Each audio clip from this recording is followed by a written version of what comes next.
भारत में अधिकतर लोगों की जीविका प्राकृतिक संसाधनों जैसे जल, जंगल और जमीन पर निर्भर है।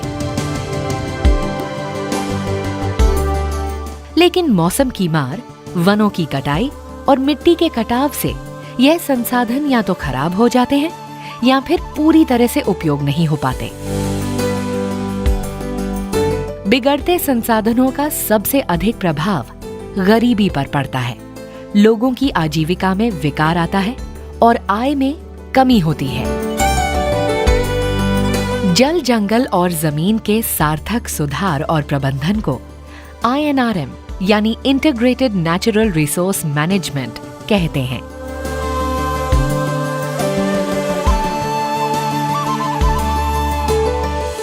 इस प्रक्रिया से किसी भी गांव के प्राकृतिक संसाधनों जैसे जल, जंगल, जमीन इत्यादि में सुधार लाया जाता है।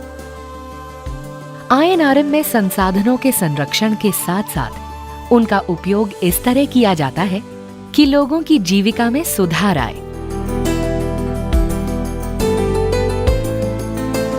जैसे सीपेज टैंक से जल संचयन के साथ खरीफ या राबी में अतिरिक्त सिंचाई,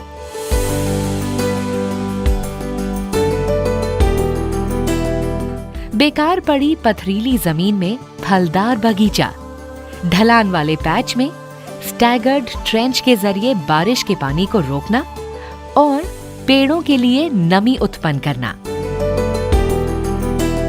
INRM ने संसाधनों को तकनीकी मिश्रण से जीविका योग्य बनाया। कुछ इस तरह लघु परियोजनाएं लागू की जाती हैं कि गांव में फसलों की उपज बढ़े और रोजगार के अवसर पैदा हों।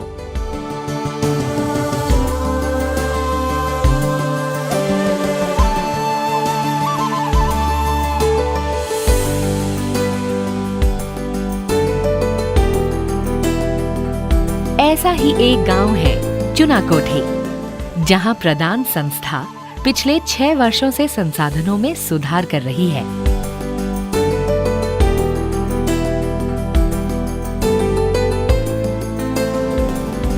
कभी इस गांव में पानी की कमी के कारण सिर्फ एक ही फसल हो पाती थी।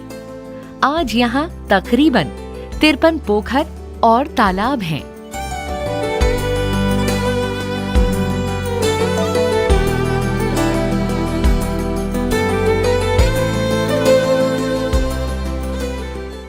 पहले पोखर नहीं था, तो पोखर नहीं था इस गांव में, मतलब कि धान भगवान के भरोसे होता था और गेहूं देखने के लिए नहीं मिलता था। सिर्फ चिकना ही चिकना छीड़ देता था, हुआ तो हुआ नहीं तो गया। तो यहाँ जैसे कि पोखर जो हुआ ना, तो पोखर पहले 5 पोखर हुआ, तो जब हुआ तो मेरा गांव का आदमी दीदी दादा बोलता था कि अरे ये तो पूरा ज़मीन बर्बाद कर दिया, तो क्या होगा, इतना तो ज़मीन बर्बाद कर दिया। तो फिर दूसरे वर्ष जब देखा, जब खेती हुआ, धान अच्छा से हो गया और गेहूँ भी अच्छा से हो गया, तो यहाँ का जो गाँव का जो दीदी दादा है, ये लोग बोला कि नहीं अब हम लोग भी करेंगे। आज जो हरियाली और परिवर्तन दिखाई दे रहे हैं, इसके पीछे सबसे बड़ा योगदान है उन गांव वासियों का जिन्होंने INRM प्लानिंग के जरिए इस गांव की काया पलट दी है, जिनसे लोग साल भर में 2 या 3 फसलें ले पाते हैं। अब उन्हें रोजगार के नए अवसर प्राप्त हैं।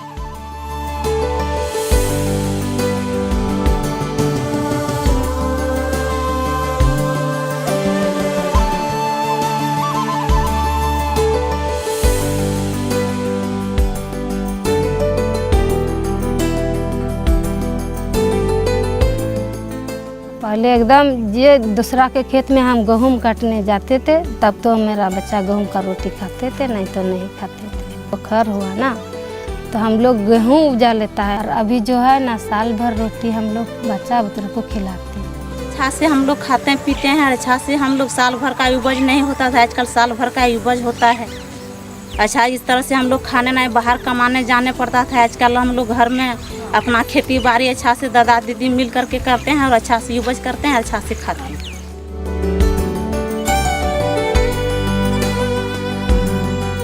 एक्चुअली इस गांव में कुल मिला के आपका 50 3 मतलब 53 ऐसा पोखर बना है जो कि रिचार्ज स्पीड के हिसाब से हम लोग देखेंगे। तो अलग अलग हिस्सों में आपका जैसे मीडियम अपलैंड में बना है, फिर मीडियम लो लैंड में बना है, लो लैंड में भी बना है, और आपका जो टान लैंड में वहाँ पे 30-40 का पीट बना है। तो ये जो वाटर लेवल है पहले 1 साल में पता नहीं चल रहा था। पहले 1 साल में पानी हुआ जमा नहीं, तो लोगों में लग रहा था कि ये सब गड्ढा बन गया क्या है। लेकिन 2 साल के बाद, ये 5 साल होने के बाद अभी तो मतलब मैंने पानी सूखता नहीं है, और वाटर लेवल मोटा मोटी 1 से 1.5 फीट तक वाटर लेवल बढ़ गई है। और आपका जहाँ तक ऊपर वाला ऊपर ज़मीन का बात है तो लगभग 9.5 हेक्टर ज़मीन में आम गाछ यहाँ पे लगा है। तो मैंगो प्लॉट लगा है, तो एक तरह का सॉइल इरोशन कम हुआ है। और उसमें जो है बहुत जगह में जहाँ पे आम गाछ नहीं लगा है, ऐसा भी एरिया है, तो उसमें लोग अभी अरहर पूरा खेती कर रहे हैं। NRM की जो आपका प्लानिंग, इस प्लानिंग में कुछ चीज़ जो है बहुत ध्यान देने की ज़रूरत है। पहला है कि इस प्लानिंग के दौरान और एक जो इम्प्लीमेंटेशन होता है तो उसमें लोगों का भागीदारी बहुत महत्वपूर्ण है। जो एक तरह का पार्टिसिपेशन होता है, वो भागीदारी बहुत बड़ा महत्वपूर्ण है। जब तक वो भागीदारी नहीं रहेगा तो अलग अलग जगह में जो है अपनापन नहीं आता है।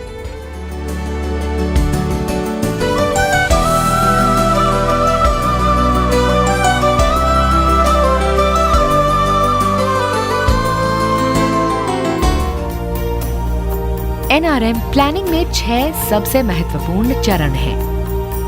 1. INRM प्लानिंग के बारे में जागरूकता और जानकारी। 2. सामाजिक मानचित्रण यानी सोशल मैपिंग। 3. संसाधन मानचित्रण यानी रिसोर्स मैपिंग। 4. क्षेत्र भ्रमण यानी ट्रांसेक्ट वॉक। 5. घरेलू सर्वेक्षण यानी हाउस होल्ड सर्वे।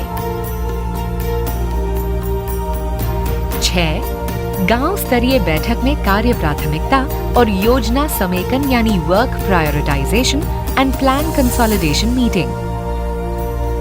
प्लानिंग प्रक्रिया के लिए निम्न सामग्री की आवश्यकता है। 1. गांव का नजरी या राजस्व नक्शे रेवेन्यू मैप की एक प्रति। 2. 5 चार्ट पेपर। 3. बिंदियों के 4 पत्ते। 4. विभिन्न रंगों के 4 मोटे स्केच पेन यानी मार्कर। 5. स्केच पेन का 1 पैकेट। प्लानिंग प्रक्रिया के समय ध्यान योग्य बातें। 1. प्लानिंग प्रक्रिया की तय की गई तारीख के 3 से 4 दिन पहले ग्राम पंचायत प्रतिनिधियों व महिला संगठन के प्रतिनिधियों को इस बैठक के बारे में सूचित करें। 2. बैठक एक शांत तथा छायादार स्थान पर होनी चाहिए। 3. प्लानिंग प्रक्रिया के समय टोला या गांव के अधिकतर लोग उपस्थित रहें। सुनिश्चित करें कि स्वयं सहायता समूह के सदस्य, महिलाएं व गांव के अति गरीब परिवार के सदस्य इस प्रक्रिया में उपस्थित रहें। 4. बैठक में उपस्थित सदस्यों को इस प्रक्रिया के बारे में सूचित करें तथा बताएं कि इस प्रक्रिया में 3 दिन उपस्थिति जरूरी है। 5. प्लानिंग एक सहभागी प्रक्रिया है।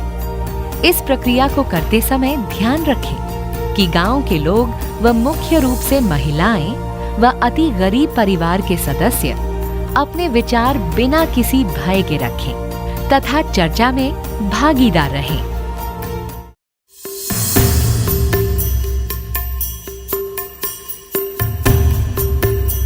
प्लानिंग के बारे में जागरूकता और जानकारी। इस चरण में सबसे पहले गांव में फिल्म या फिर किसी दूसरे माध्यम से INRM के बारे में जागरूकता फैलाई जाती है।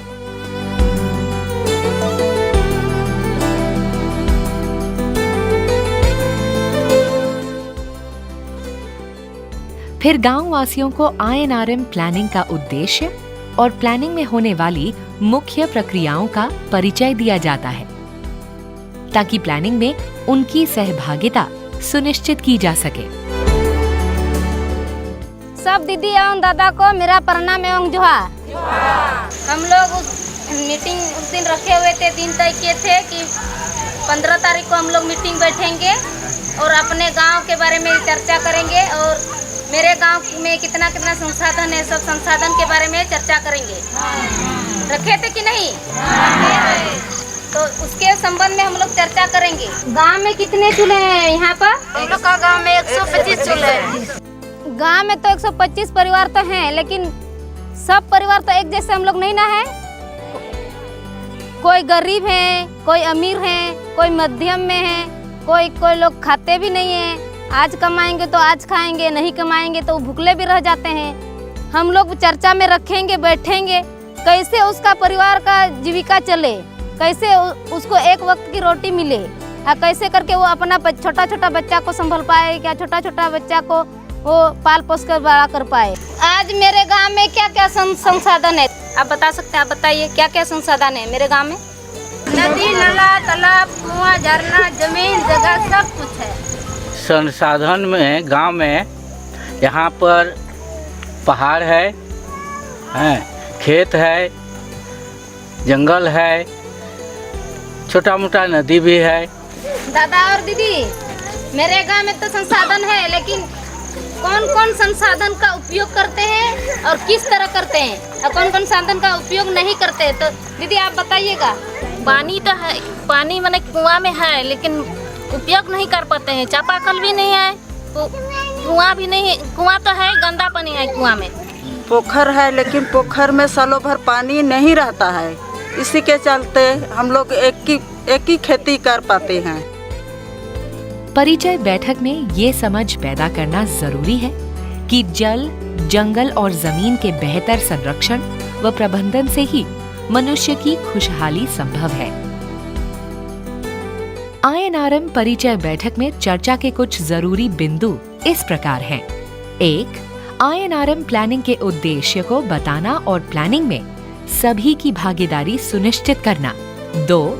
संसाधनों और आजीविका में आने वाली समस्याओं को उजागर करना।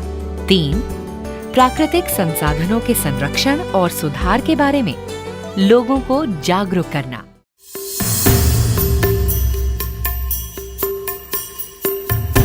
सामाजिक मानचित्रण, सोशल मैपिंग।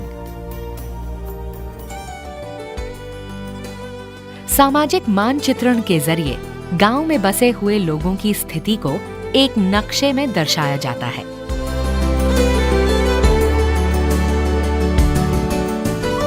गांव में कौन सी विभिन्न जातियां हैं, अति गरीब परिवार और एकल महिलाएं कहां बसे हैं, या फिर मूल सेवाएं किस तरह विभाजित हैं और कैसे उपयोग में आती हैं।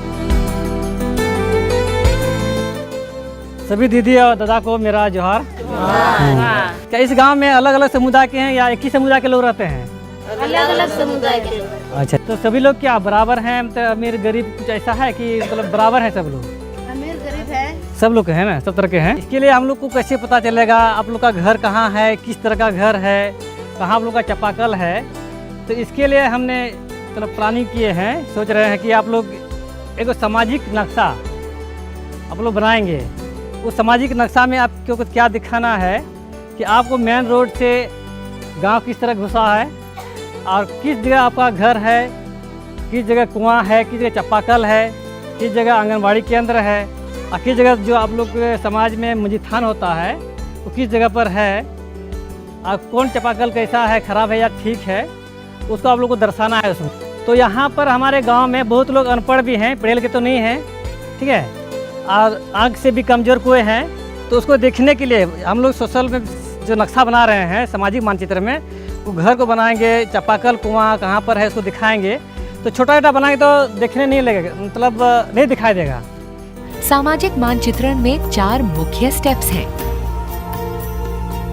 1. एक बड़ा नक्शा बनाने के लिए 4 चार्ट पेपरों को टेप से जोड़ लें।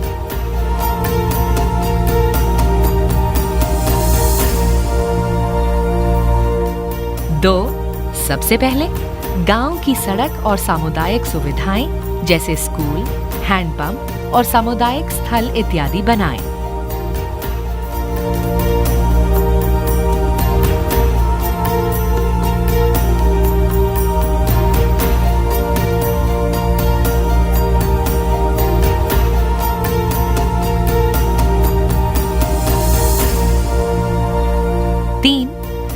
नक्शे में विभिन्न जातियों और टोलों को अलग अलग चिन्हों और रंगों से दर्शाएं।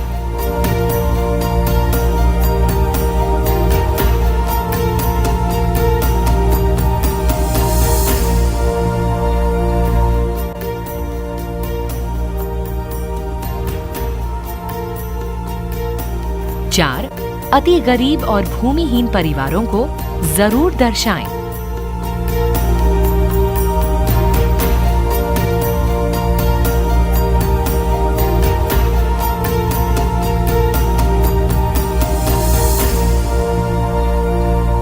देख सकते हैं ना, ये सामाजिक मानचित्र है।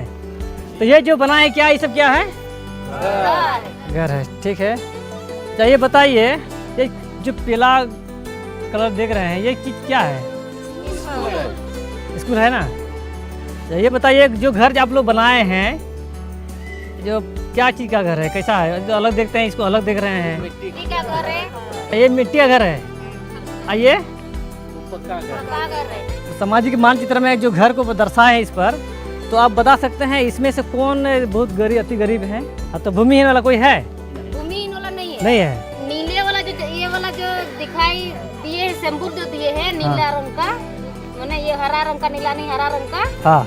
ये वाला अपने से निजी चापाकल बनाए, पीने के लिए, नहाने के लिए, कपड़ा धोने के लिए, बर्तन बनने के लिए, घर के लिए बहुत दिक्कत हो रहा था। दीदी, जो विधवा हैं, आपका दादा जो नहीं है, कितने हाथ उठाएंगे? जो हम लोग सामाजिक मानचित्र को बनाए हैं यहाँ पर, इसमें तो आपका घर भी है। दादा नहीं है तो कोई बात नहीं है, क्योंकि आपका घर बना हुआ है यहाँ पर। आप बता सकते हैं आपका घर कौन है?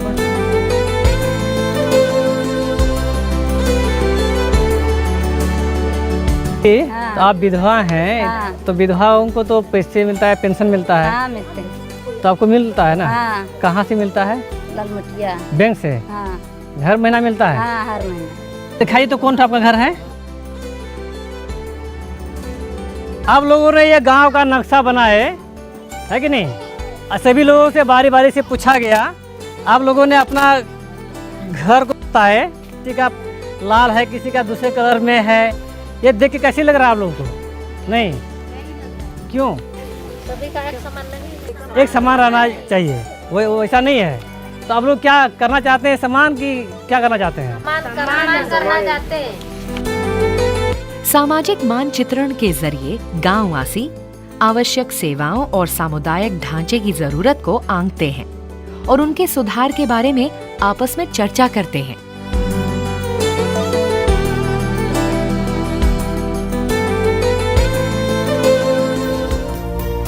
सामाजिक मानचित्रण के समय चर्चा में कुछ खास बिंदु जरूरी हैं। 1. टोले में किस किस प्रकार के कितने परिवार हैं, जैसे दलित, आदिवासी, भूमिहीन आदि। 2. कौन से परिवार सबसे अधिक कमजोर या फिर अति गरीब हैं और क्यों। 3. गांव में पीने के पानी के क्या साधन हैं, क्या ये पर्याप्त है। 4. स्कूल, सड़क, सामुदायिक स्थल और आंगनबाड़ी इत्यादि की स्थिति कैसी है। 5. क्या लोगों के घर में अपने निजी शौचालय हैं। 6. ऐसी कौन सी सामुदायिक सुविधाएं हैं जो सबसे पहले बनाई जाएं या सुधारी जाएं।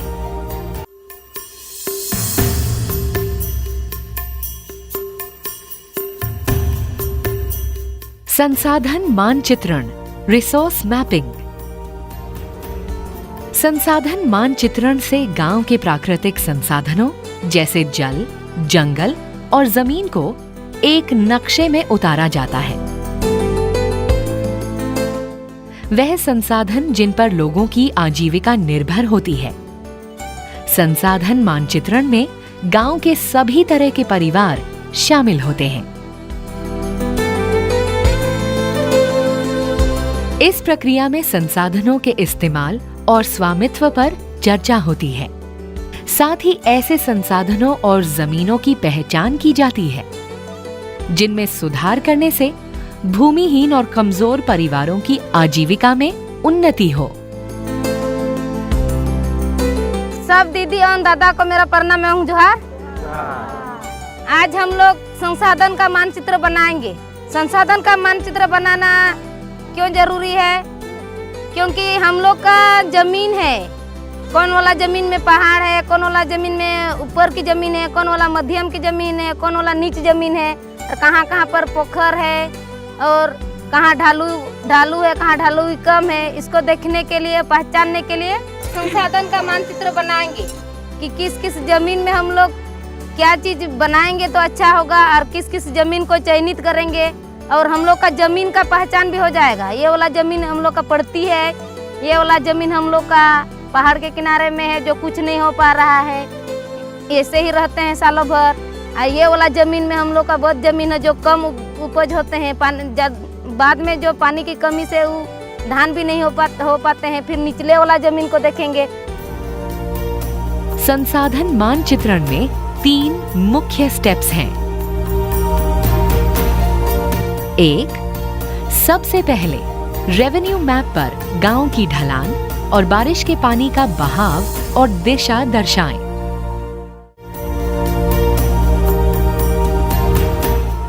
2. विभिन्न संसाधनों को अलग अलग रंगों से दर्शाएं। 3. नक्शा बन जाने के बाद संसाधनों के स्वामित्व पर चर्चा करें और ऐसे पैच यानी भूखंड चुने जहां अधिकतर कमजोर परिवारों की जमीनें हैं। दीदी दादा, तो पड़ती जमीन को किस कलर से कलर करेंगे? केसरिया कलर को चुन करके रंगिए, पड़ती जमीन को रंगिए।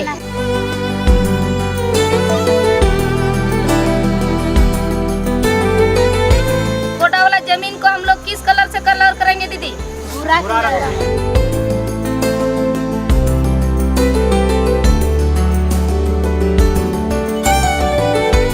दीदी और दादा, अलग अलग भूमि है तो भूमि का प्रकार में क्या समस्या है? दादा क्या समस्या बताइए तो जरा। जो जमीन में समस्या है दी, जैसे केसरिया रंग से जो दिखाए हैं वो सबसे ऊंचा जमीन है जो पहाड़ किनारे पड़ता है। पहाड़ किनारे पड़ता है तो घास तक अच्छा से नहीं उगता है, तो माल मवेशी चरने से थोड़ा दिक्कत होता है। जो भूरा कलर का जो दिखाया है, जो उसके नीचे है थोड़ा थोड़ा वो यानी गोडा टाइप का है, उसमें सिर्फ अरहर और कुल्थी के अलावा कुछ होता नहीं है, तो इसलिए भूरा कलर से वो दिखाए हैं। तो उससे जो तोता कलर का दिखाए हैं तो बाड़ी टाइप है, वो बाड़ी ज़मीन पड़ता है, जो उसमें पानी उतना नहीं ठहरता है, उसमें किसी मकई लगाता है और खेत के बाड़ी टाइप के बगल में जो थोड़ा ऊंचा है उसमें हल्का धान उसमें लगाता है। पानी उसमें कम, उसमें ठहरा होता है। गहरा कलर का है सबसे नीचे वाला ज़मीन, जो वहाँ पर पानी जमा होता है, अच्छा से पानी ठहरता है तो धान भी अच्छा उपज होता है। तो इस तरह से हम लोग अलग अलग रंग से वो दिखाए हैं ताकि ज़मीन को सबको हम लोग पहचान सके। ये ऊंचा ज़मीन है, ये उससे नीचे ज़मीन है, सो मध्यम ज़मीन है और नीचे ज़मीन है। सब दीदी दादा को समझ में आ जाता है कि हमने यहाँ जमीन को ऐसे बंटवारा किया है, तो यही समस्या के कारण मैंने अलग अलग कलर से बांटे है ना। तो दीदी जो गरीब दीदी जहाँ कम उपज होता है तो वो वाला जमीन किस किस जगह है? जगह तो सब पर मिला हुआ है, जगह अलग अलग में है। जो दीदी के पास से मैंने सबसे कम जमीन है, जिसका जमीन उधर में ही है, मैंने खेती भी नहीं हो पा रहा है ठीक से, पानी भी नहीं रुक रहा है, तो उसी में सब है जमीन मिला हुआ ना। संसाधन मानचित्रण में उस भूखंड का चुनाव करना जरूरी है जहां भूमि आधारित कार्य करने से कमजोर परिवारों की आजीविका को अधिकतर लाभ होगा। तब दीदी क्या बारिश जो पड़ती है उतना जोर से बह के आते हैं तो क्या आप लोग का खेत का स्थिति जो उर्वरक शक्ति में क्या बदलाव हो जाता है?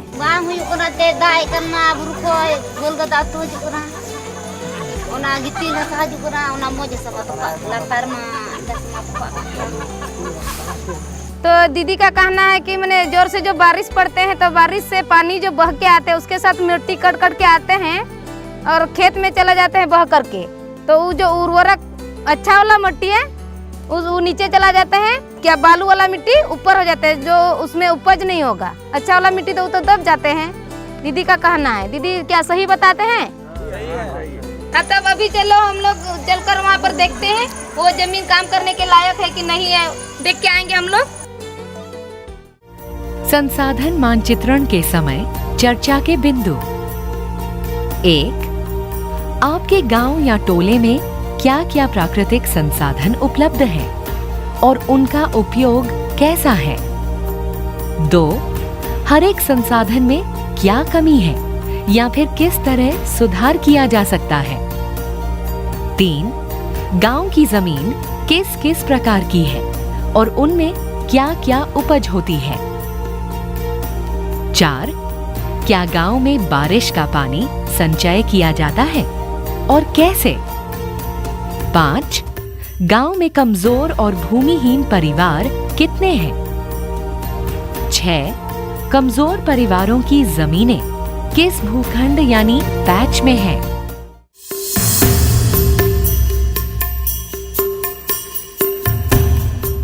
क्षेत्र भ्रमण, ट्रांसेक्ट वॉक। ट्रांसेक्ट वॉक यानी क्षेत्र भ्रमण संसाधन मानचित्र बनाने के बाद किया जाता है।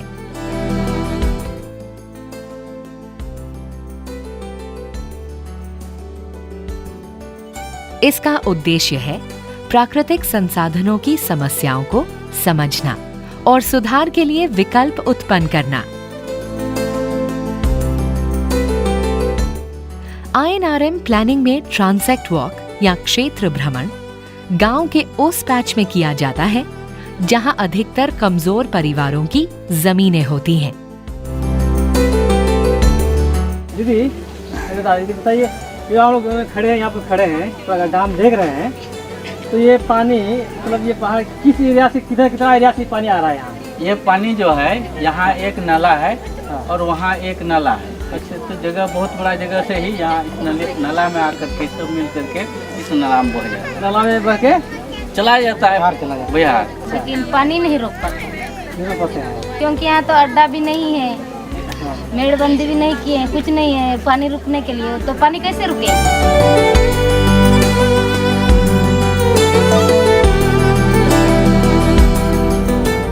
ट्रांसेक्ट वॉक में 3 मुख्य स्टेप्स हैं। 1. भ्रमण के दौरान उन परिवारों को साथ रखें जिनकी भूमि चुने गए पैच में आती है। 2. संसाधन मानचित्र को साथ रखें और चर्चा में उपयोग करें। 3. ये बहुत जरूरी है कि ट्रांसेक्ट वॉक के समय गांव वासियों से संसाधनों की समस्या एवं सुधार के बारे में चर्चा की जाए।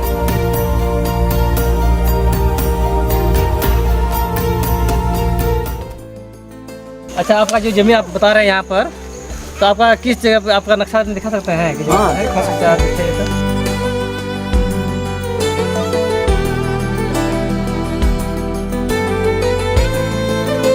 अच्छा, यहाँ पर क्या क्या खेती हो सकती है? इसके नीचे में क्या क्या खेती हो सकती है? खेती हो सकती है, धान हो सकती है, रबी का फसल हो सकती है, आप सब्जी लगा सकते हैं तो सब्जी हो सकती है, जो कोई भी फसल हम भी लगा सकते हैं, मतलब पानी रहने के बाद कोई भी फसल लगा सकते हैं।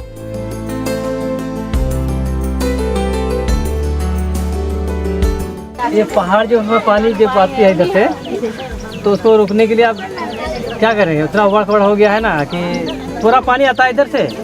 हाँ, पूरा आता है, पहाड़ का पानी पूरा आ जाता है। अच्छा। तो उसके रुकाव के लिए हम लोग मेड़बंदी लगाएंगे, फिर वृक्ष भी लगाएंगे, मिट्टी की कटाव के लिए वृक्ष लगाएंगे। अच्छा।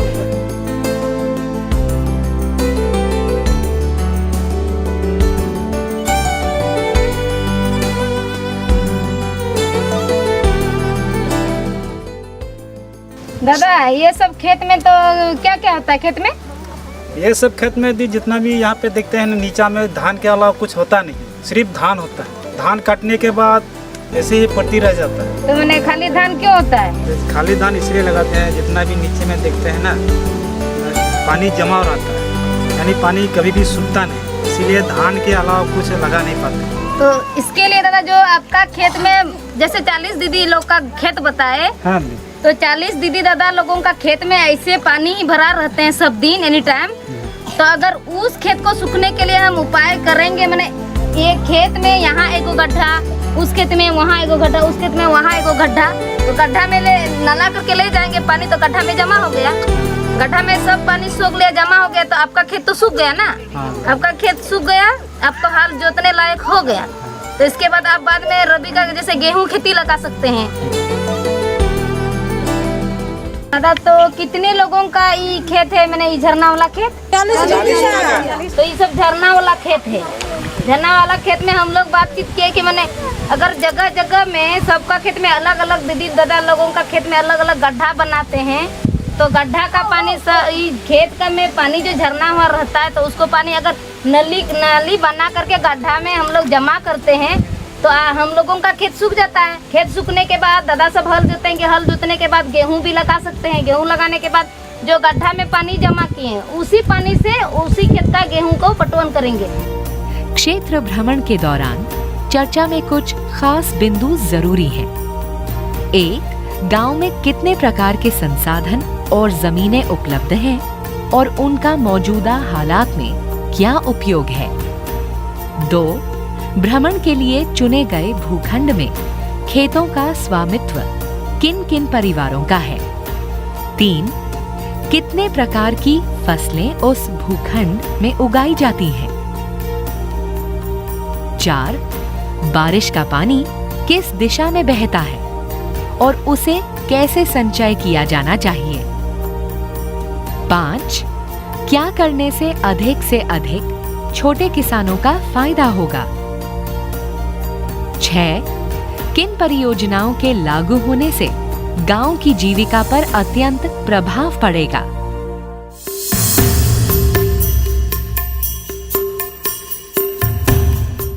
घरेलू सर्वेक्षण, हाउस होल्ड सर्वे। घरेलू सर्वेक्षण खासकर उन परिवारों के लिए किया जाता है जो या तो अति गरीब होते हैं या फिर INRM प्लानिंग से वंचित रह जाते हैं। घरेलू सर्वेक्षण में 3 मुख्य स्टेप्स हैं। 1. उन अति गरीब परिवारों के घर जाएं जो छूट गए हैं या जिनके बारे में और अधिक जानकारी की जरूरत है। 2. परिवार के सदस्यों से सर्वेक्षण की आज्ञा लें। 3.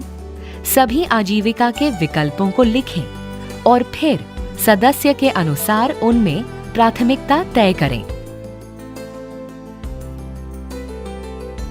घरेलू सर्वेक्षण का मुख्य उद्देश्य है गरीब परिवारों की आय वृद्धि के लिए विकल्पों की पहचान करना। दीदी घर में है क्या?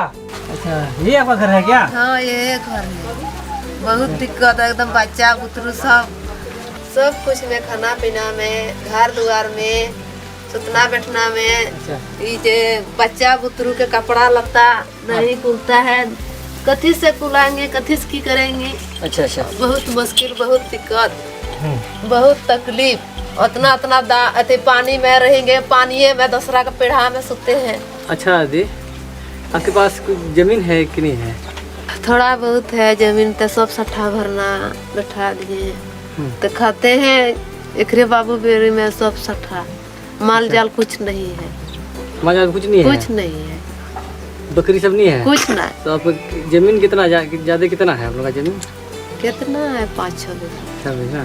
मतलब ऊपरी जमीन है या निचली जमीन है, कैसा है जमीन? थोड़े बहुत नीचे है, थोड़े बहुत ऊपर है। तो एक भी खेत में आप लोग काम नहीं करते हैं? नहीं करते हैं। अच्छा, उस जगह पर आप कुछ छोटा मोटा क्या कहते हैं, हप्पा चौभा या पोखर सब बनवाए हैं कि नहीं है? आपका जमीन में है? नहीं है। नहीं है। नहीं है, नहीं है। सब सट्ठा दे दिए तो कौन पोखर? तो पहले से आप लोग अगर बनाए होंगे तो लगता है उस जगह है। नहीं, वो भी नहीं है। नहीं है, सब सट्ठा है। मतलब आपका ऐसा जगह इधर प्लॉट नहीं है पीछे तरफ में कोई बगीचा लगाने लायक? है तो बाड़ी है। बाड़ी है? बाड़ी है। और सट्ठा में तो वो नहीं है? वो नहीं है सट्ठा। तो उसमें क्या कुछ बगान से आम या लीची या कुछ ऐसा अमरूद सब से भी पैसा लगा सकते हैं। ला सकते हैं ना? कितना बड़ा प्लॉट होगा, कितना बीघा का होगा? होएगा 2 बीघा। 2 बीघे से ना। अच्छा, तो ये क्या वो लगाने से आप मिट्टी अच्छा रहेगा? अच्छा रहेगा। अच्छा रहेगा ना, क्योंकि उससे पहले से अमरूद आएगा, फल आएगा, आम के सीजन आम आएगा। कुछ तो नहीं लगाते हैं, सब्जी उब्जी लगाते हैं? नहीं लगाते हैं, खाली लाहिर है। लाहिर है ना, तो अच्छा। आप मीटिंग में आप लोग बैठिए, आप लोग मीटिंग की बात कीजिए अपनी समस्या को लेके, ठीक है? चलते हैं। धन्यवाद। घरेलू सर्वेक्षण के समय कुछ खास बिंदुओं पर विमर्श जरूरी है। परिवार में आजीविका के मुख्य साधन क्या हैं? अगर परिवार के पास कुछ जमीन है तो उसमें क्या उपज होती है और खेती संबंधित क्या विकल्प हो सकते हैं? खेती के अलावा आजीविका के और क्या अवसर प्राप्त हैं? क्या परिवार वन आधारित किसी कार्य में शामिल है या रुचि रखता है?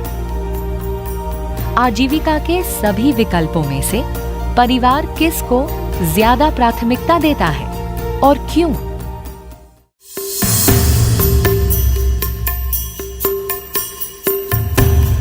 गांव स्तरीय बैठक में कार्य प्राथमिकता और योजना समेकन।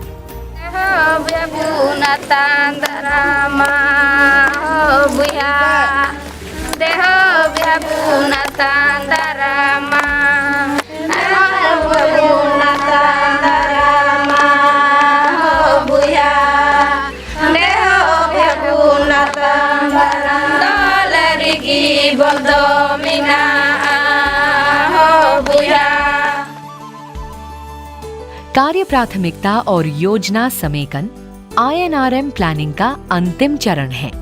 इस चरण में सभी प्रक्रियाओं एवं इकट्ठा की हुई जानकारी की बुनियाद पर एक गांव स्तरीय प्लान बनाया जाता है।